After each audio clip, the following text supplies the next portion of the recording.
Hi, I'm Jamie Shell, and I'm an infant toddler high scope field consultant. And today we're going to do small group time with a sensory table. So I'm going to go ahead and share my screen. Make sure we share sound. Okay. So today we are going to look at what we can do for our small group time and how we can have that happen at the same time by using our sensory table. So what we're going to learn is how to use a sensory table for small group time. Then we're going to explore what backup materials are used for. And we're also going to look at how to implement those KDIs along with the 5 ingredients of active learning. So the first thing I want you to think about is how can a sensory table be used for small group time. So the first thing I want you to do is list the ways a sensory table can be used for older infants and toddlers. What is one challenge? And what does this work? Why does this work for small group time for older infants and toddlers? So I'm going to give you guys 5 minutes to do this, and I'm going to turn my camera off. And I want you guys to think about these questions, and I'm going to leave this up. So don't panic, you'll be able to read them. And think about the whys and how it can help you during that small group time for the children to explore. So I'm going to go ahead and stop my video, and I will give you guys 5 minutes.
Okay, we have about 1 minute left, so finish up.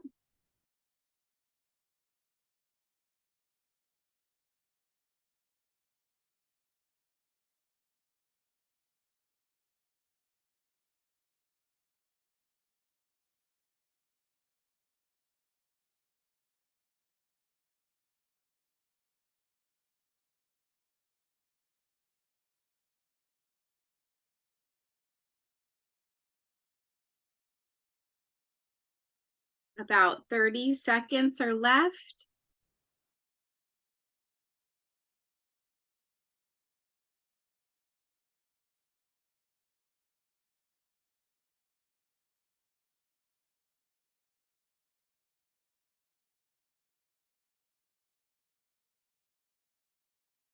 Okay, so while you're finishing up, you have about 10 seconds left. Let's think about the ways that a sensory table can be used for infants and toddlers. What is one challenge that you put down? And why does this work? We're going to stop that for small group time for older infants and toddlers. So, when we think about why this works and what it is, I came up with this is a hands on experience that the older infants and toddlers can use all their five senses during the activity. The one challenge that I see and I have experienced myself is it can be messy, right?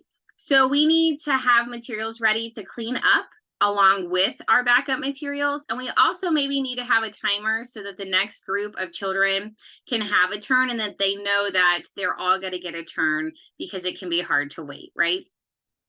The other thing too is this works for small group time for the toddlers because it uses the five ingredients of active learning as well. So when we think about the high scope curriculum and we think about the five ingredients of active learning, when we think about our parts of our day, when we think about large group and our small group, this gives us that intentional time to be able to make sure that our materials, manipulation, we'll try that again, choice, child thought and language, and adult scaffolding are all there. We know that that's going to get used in different parts of the day, but when we are intentional and we plan for this, the materials let the children use them in their own set of their ways, and they only have their own materials, so they don't have to worry about choice time and sharing. It also gives them that manipulation and choice where the children can experiment with those materials, using them in ways that make sense to them, which may or may not be the way that we originally intended. And they may think outside of the box a little bit, right? The other thing is, this helps with that language and that thought. The children talk about their ideas and discoveries. We know that the nonverbal ones and the babbling, they're still telling us that with their facial expressions, and we're narrating what they say. We're also going to repeat that by scaffolding, and we're going to support the child during that level of development, which is that beginning, middle, and later of development. And when we think about that, that's also going to look at the KDIs and the materials that help the children learn. So this should look familiar for you. And if it's not, this is the KDI chart for the infants and toddlers. We have different categories. So there are 42 areas that we cover, and they are broke down into different levels of development.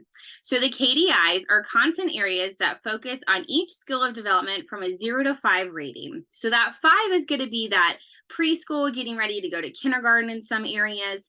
And the KDIs are broken into approaches to learning, social emotional development, physical development, health and communication, language and literacy, cognitive development, and then creative arts. These are my own children. They did family childcare and also did high scope as well. And when we think about classrooms, each classroom environment is going to look a little bit different. And with the infants and toddlers, we have the luxury of being able to have our small group in different areas of the classroom so that they can learn those areas of the classroom along with using our sensory table as well. So in preschool, it's a little bit more structured where we have to start at the table and we can move it somewhere else. But in infant and toddler, we want to meet them where they're at. And we also want to follow their lead with their interest and also show them parts of the classroom as well. So we're going to watch this video. This is a small group time, and this is a water table. You made it rain! Yay! Try again. Try it again. That's right. Again. Uh-oh. Okay, so that's my own son, and he's about 1.5 years in that video. So we're gonna watch it one more time. You made it rain. Yay. Try again. Try it again. That's right. Again. Uh-oh. So as you can see in that video, when we are looking at different parts of what we saw, I'm going to give you guys 5 minutes to think about what you saw in that video. So we have about 1.5 year old, and I'm going to push back to the 5 ingredients of active learning. And I want you guys to see what you guys saw in that video. And I'm going to stop my camera and mute myself and give you the 5 minutes.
We're about 1 minute left.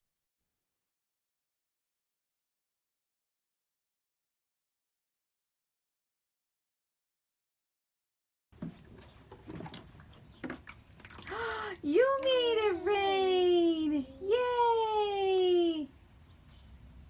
Try again. Try it again. That's right. Again. Uh-oh.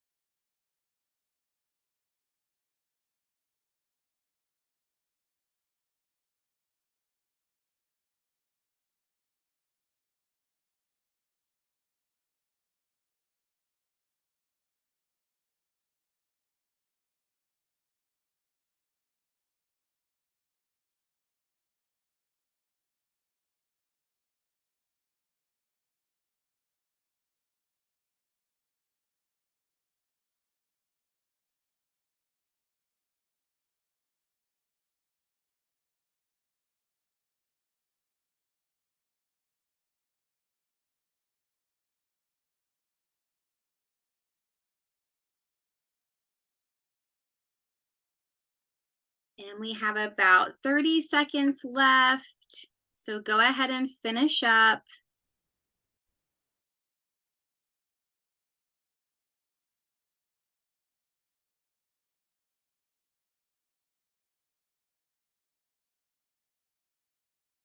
Okay, so we're going to finish that up. We have about 11 seconds left.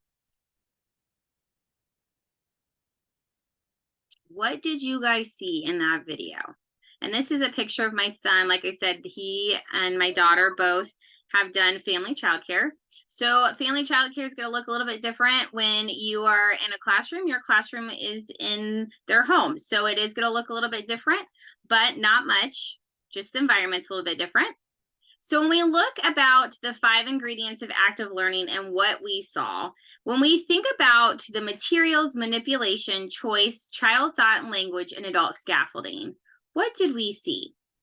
So we saw that we had materials, we had manipulation because we had some scooping materials, we had some cups, there was water.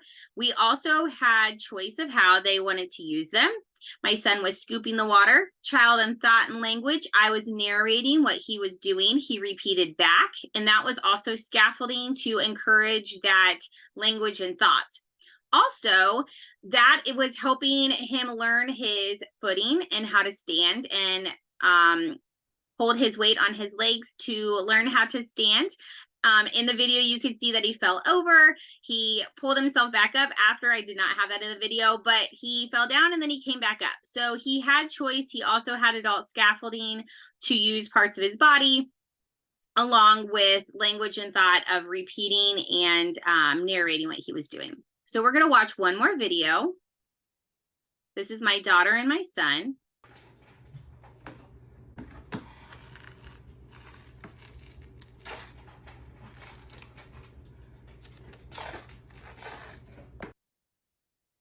We're going to watch it one more time.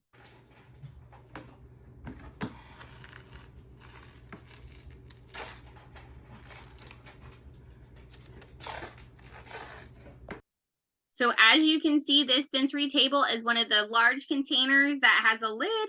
There are towels underneath it and it's on the floor. So they are both sitting on the floor. My daughter is about 1.5 years in this picture and video, and my son is about 2. So when we think about how that works and what we see, if we go back to the 5 ingredients of active learning for this one, we can see that they had materials, manipulation, and choice, but they were watching everybody. There wasn't a lot of language. They were following each other's cues. As you can see, my daughter even flipped the sand over her head. We know that they're going to do that. But it was missing the child thought and language. They were reading each other's cues, but there was no language. There was body language, but no words. There was also no adult scaffolding. So those 2 were missing. Also, if we think about how that works, we want to encourage all 5 ingredients of active learning, but we also want to let them see what they can do by themselves. So we do want to observe and pause for a minute to see what they're doing. But then we want to walk over and say, oh, I see that you're scooping the sand. Tell me more. What are you doing? But we also know that that beginning, middle, and later, we're going to see different parts of that. And with those younger toddlers and older infants that don't have that language yet, when they are babbling, we're going to be doing that more of the narrating. And maybe they're looking at us and they're nodding. So they're still getting that communication, but we want to make sure that we're narrating what they're doing so that they understand that. And then they learn that that is those words that we're giving them are the actions that they're doing at that time. And then we're scaffolding them by what would happen if you would scoop it or whatever it may be. So when we think about the KDIs that we saw in that video, I want you to think of 2 KDIs to focus on. So I'm going to give you another 5 minutes and look at this KDI chart and just think about it. They had sand, they had cups, they had scooping materials to do, and they had the sand. So I want you to look at this, and I'm going to give you another 5 minutes, and then we're going to come back and decide what two I came up with as well.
We have about a minute and a half left.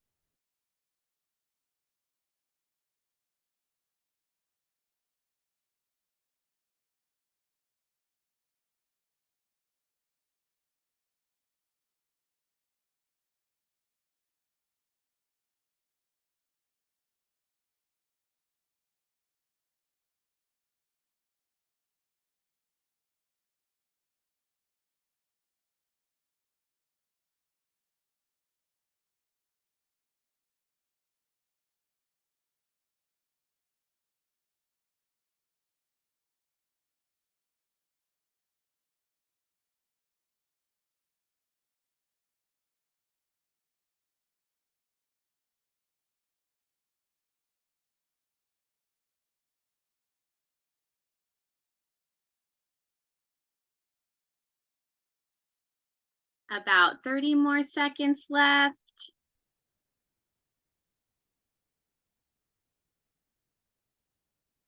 Okay, so while you're looking at the KDIs, there are 42 KDIs that you can choose from. And I think there's one thing to keep in mind, approaches to learning you are going to normally see in a lot of our different activities. So that is one thing that when my co-teacher and we both would try to stray away from always putting that. So just keep in mind, yes, that's always present, but there are other KDIs that you can focus on. And when you're doing your core advantage, you want to make sure that we're hitting all areas and being able to show the different materials with the anecdotal notes that we do. So let's see what we came up with, and if you came up with the same things that I did. Ooh, we're going to come back to that. So the KDIs that I came up with D12 was moving parts of your body and physical development and health. And also I did do approaching to learning, but I did problem solving, A2, because they were learning how to scoop and they were learning how to explore and play together. So I'm going to stop sharing my screen and also show you one more video. Finish this. You're going to go to, looks like I need to pull that up really quick. I have a video for my classroom and it wasn't wanting to cooperate. So we're going to watch it from a different way.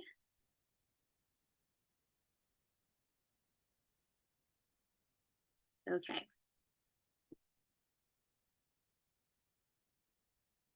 Hopefully we do not have the ads.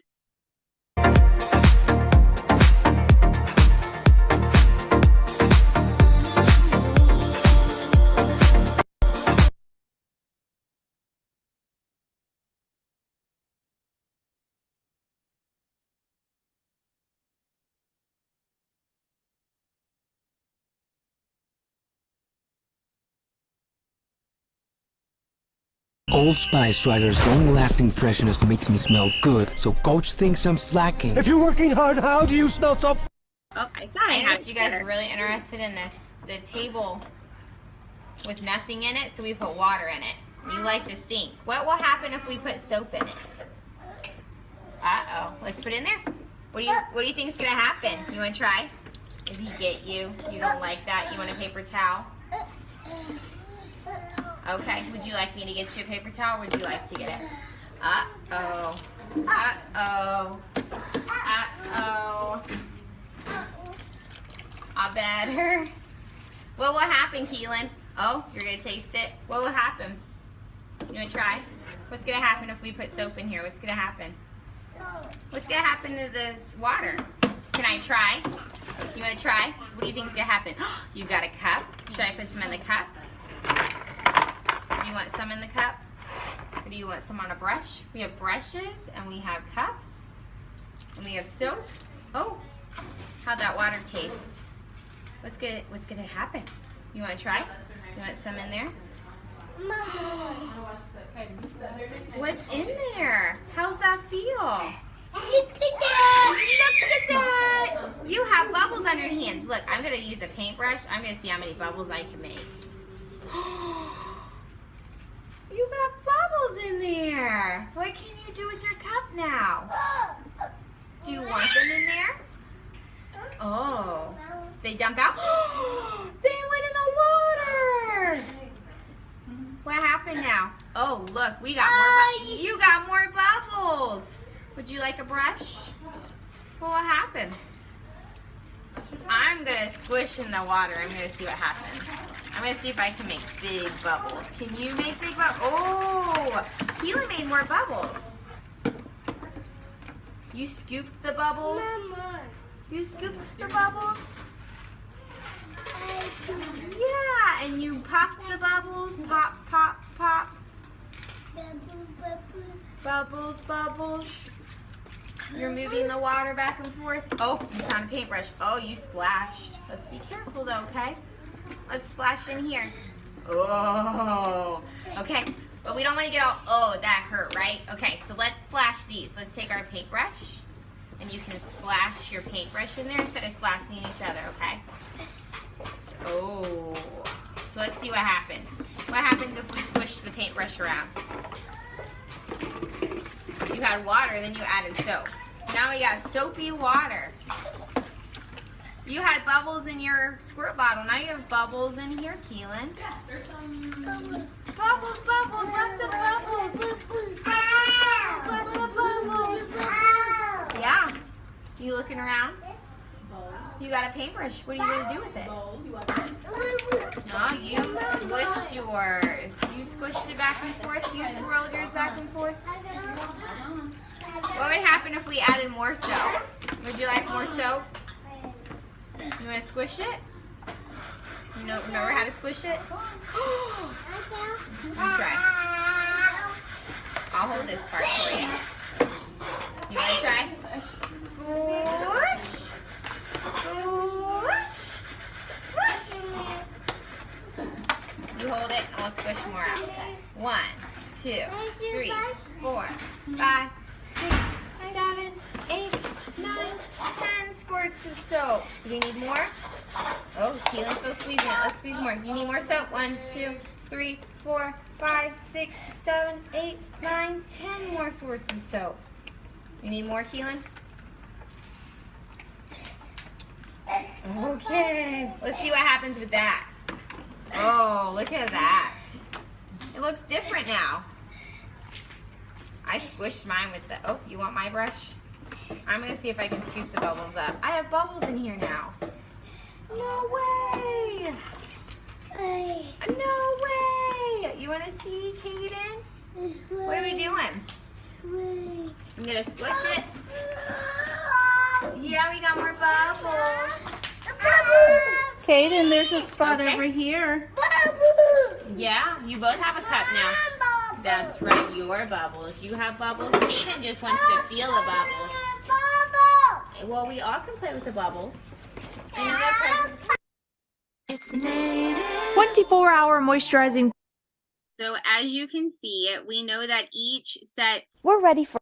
we're going to X out of that because for whatever reason, it is not wanting to cooperate. So when we think about how each KDI and each group time is going to look different.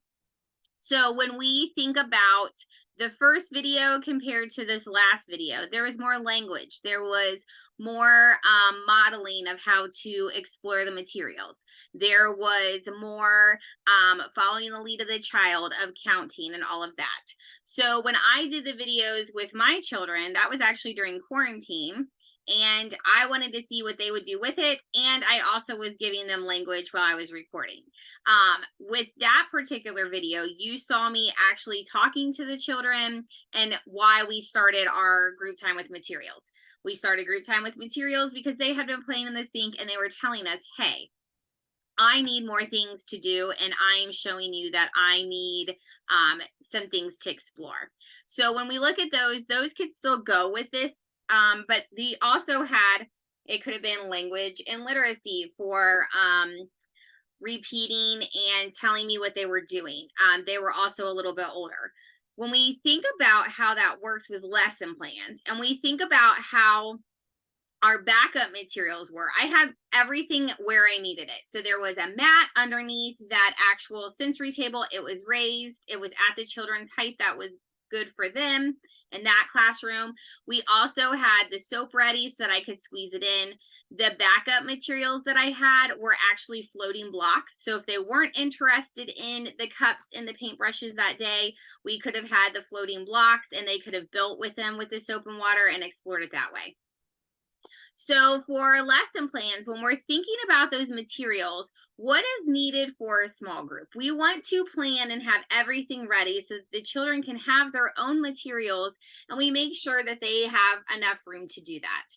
The second thing is I had extra bowls that were sitting at the table already ready to go. And they had the choice to either just do soap or just a little bit of water. As you could see in that past video, we didn't have a ton of water. It was just enough water that they could play and explore. It didn't need to be filled to the brim. And they did splash. Did I get a little wet? Yes. Did they get a little wet? Absolutely. And in that video, they didn't have smocks on. A lot of times we do wear smocks or we'll switch their clothes out, or my younger infants, they'll just wear a diaper if that's what they're comfortable in. But we want to keep all of that in mind. We also want to think about what backup materials you would have on hand. So in case they're not interested in it or they need to be able to expand and move out, they have those materials to be able to do that. And why do we need backup materials? Let's keep that in mind of why we need that. Also, we want to think of the child's interest in the material or area of the classroom that is showing no interest so that we can introduce those materials. So one thing to think about is if they're not going to the art area, why are they not going to the art area?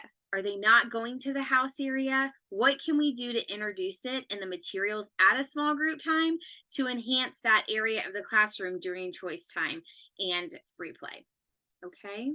So I want you guys to think about 10 minutes right now, and I want you guys to write down what materials you would use in the sensory table. You want to list a backup material. What is the child's interest? List the beginning level, middle level, and later level of what the child may do during the small group time. And also, we're going to list the child's initials in each area of development.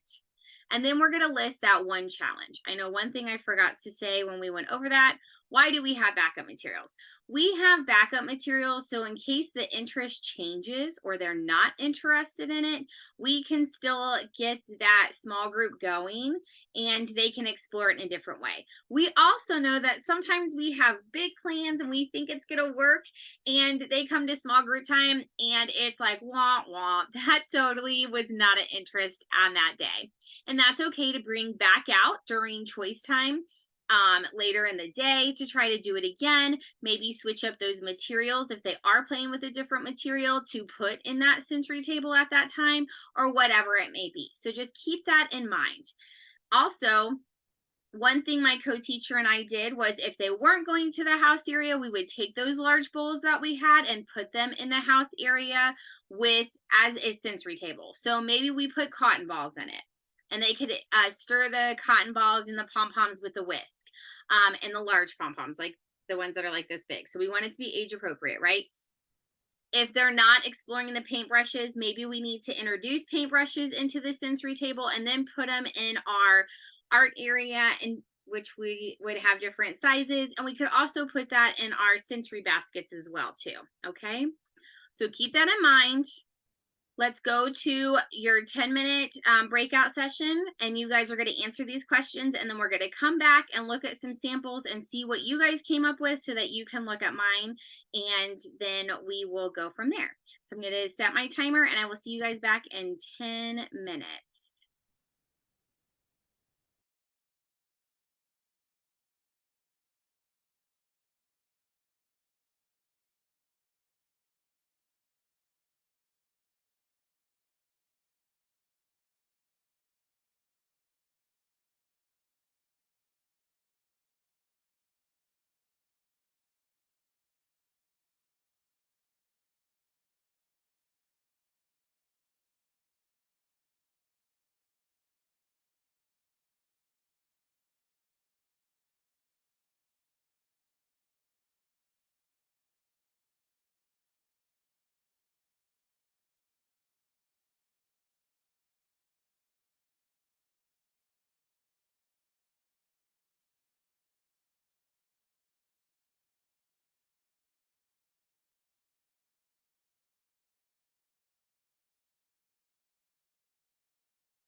Okay, we have about 3 minutes left.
Okay, and we are about a minute and a half left, so go ahead and finish that up.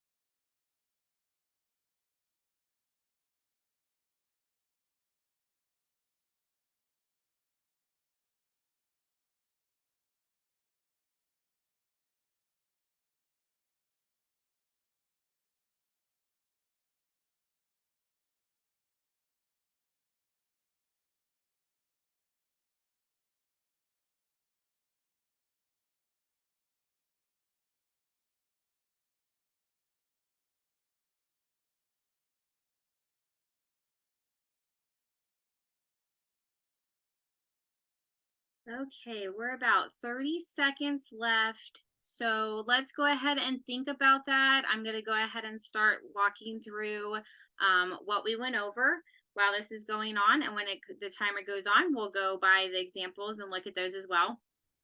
So if we are looking at doing a lesson plan for this small group time, this is going to set you up for your lesson plan by using the sensory table and how to do that to be able to explore that and show the materials for that part of the day.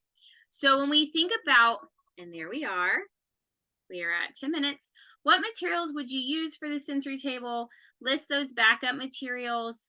What is the child's interest? Are they interested in the sink, for instance? And you're going to say, like, I really noticed you were interested in the sink. And today we're going to do the sensory table, but we are going to have cups, soap, water, and paintbrushes, like I did in my my video. So if we think about an older infant, like the first video, my son Bishop, and we think about the different materials that we have, they are probably learning how to stand. They're learning how to explore things. There's different ways that you could use that sensory table as well. You can even use that cookie sheet. It's great if they're sitting up or they're learning how to stand at the table. You can still explore it that way. So the materials I have for this lesson would be sponges, foam soap, and a cookie sheet. Backup materials would be the paintbrushes for them to explore. The early would be the children may watch the others explore the sponges or paintbrushes.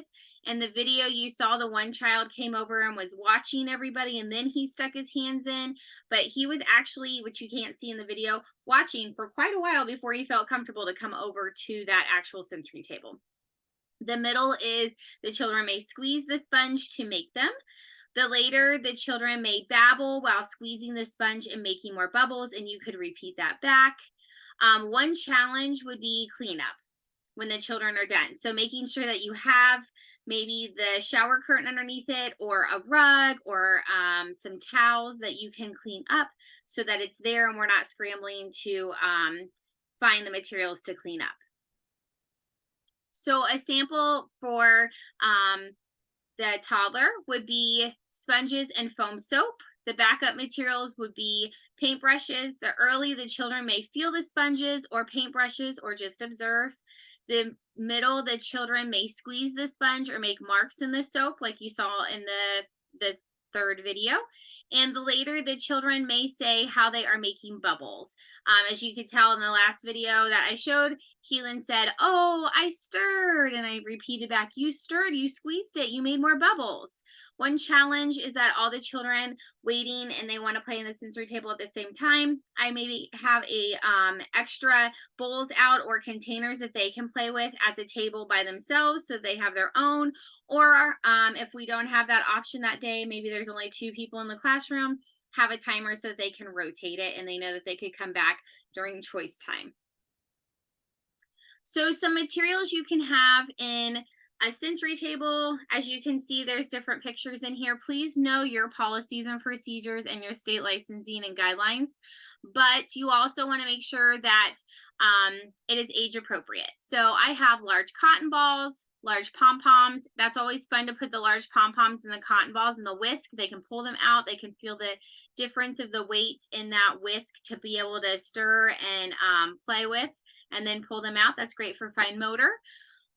Water and sand, like the dinosaur sand that we have right now in our classroom, we can put a little bit of water in it. It changes this feel and the texture of it. Sand, regular sand, leaves, snow. I know a lot of us live in the Midwest. We get quite a bit of snow. That's always fun too. Shredded paper, grass clippings, but do know if you have children that are allergic to things, know what they can and cannot play with. A lot of times we would put cinnamon in our water as well too, because that scent helps with that as well. Wrapping paper, paper towel rolls, large ribbon, foam soap, foam shapes or the plastic shapes, flower petals, large water beads. The ones that you see in this picture are like the homemade ones where you can make them. There's, if you look and Google it, there's all kinds of homemade ones that you can do that won't hurt them if they digest them. Dry pasta, but know if you are in any kind of Head Start, we know that we don't want to use any kind of food in our classrooms, so keep that in mind. Large straws cut up, those are always fun to scoop and explore with. Large and medium textured balls, the ones like if you see in this picture, they're like the squeezy balls or the texture balls that the infants or toddlers play with that have all the textures that they feel. Different kinds of fabric, paint, and foam soap. Those are just a couple of ideas to throw out there.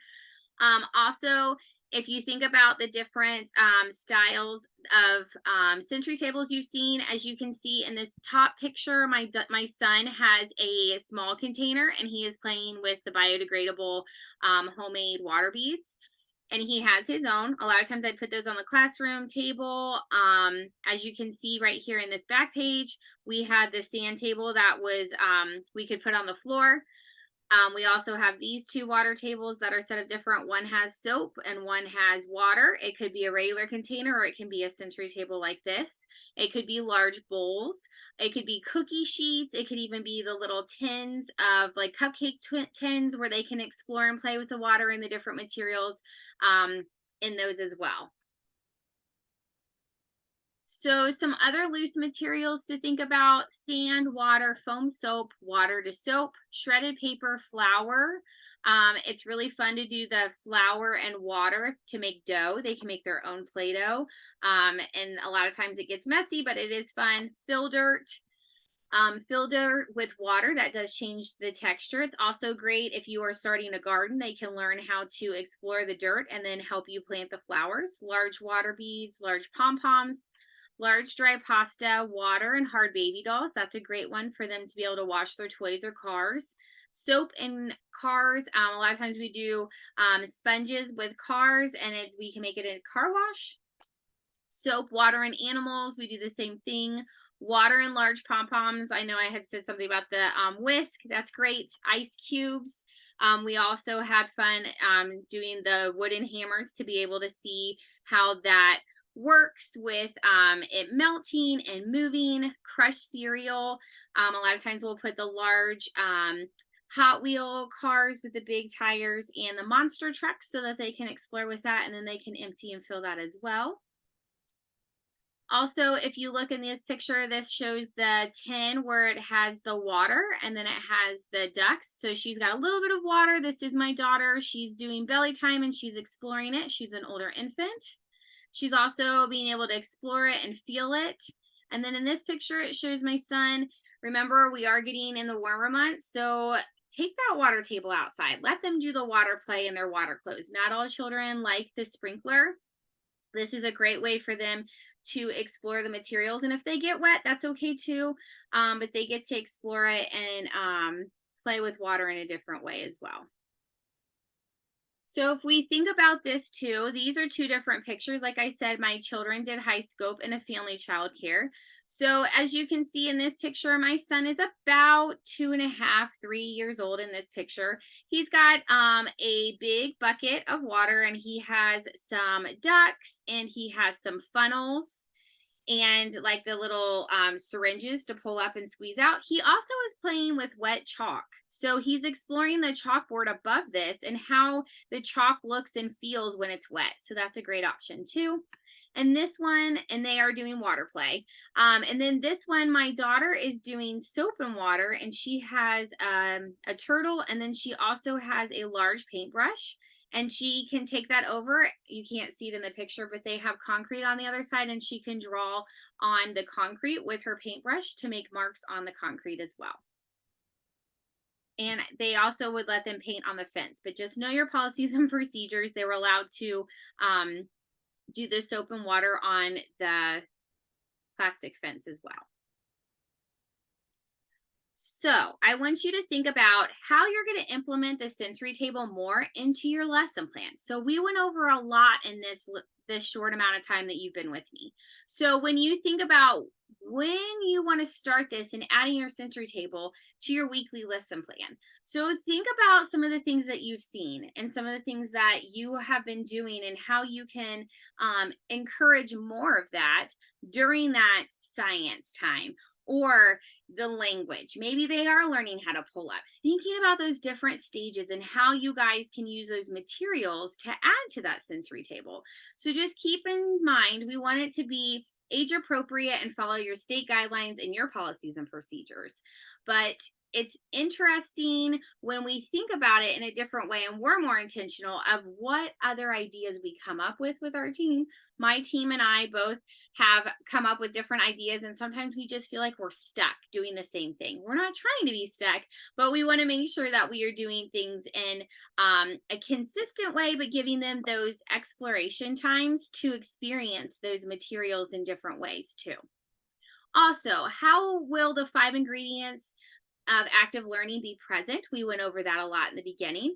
Keep in mind that infants and toddlers do use all 5 senses, and those neurons are firing and they are just learning, and it is sifting through every time we give them that language and learning how to pull up and stand, and we're following their interest and we're giving them those experiences to be able to live through and play through those experiences as well.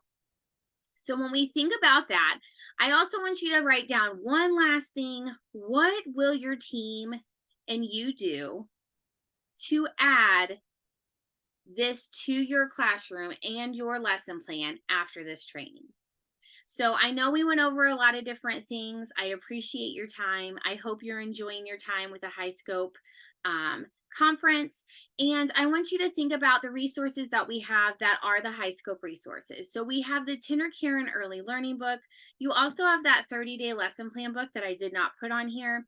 That's great too if you are just kind of stuck, or you're like, I feel like maybe we're doing parts of the day, but maybe we could be more consistent. There's a lot of great resources in that 30-day lesson plan book as well that gives you that. The Tender Early Learning Care book also gives you some material lists in different sections too, so that can help as well. I thank you for your time.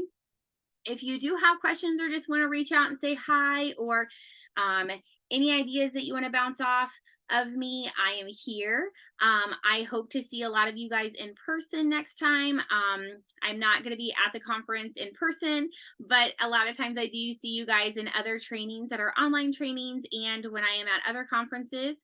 So this is my email, and please feel free to reach out. Thank you and have a great conference.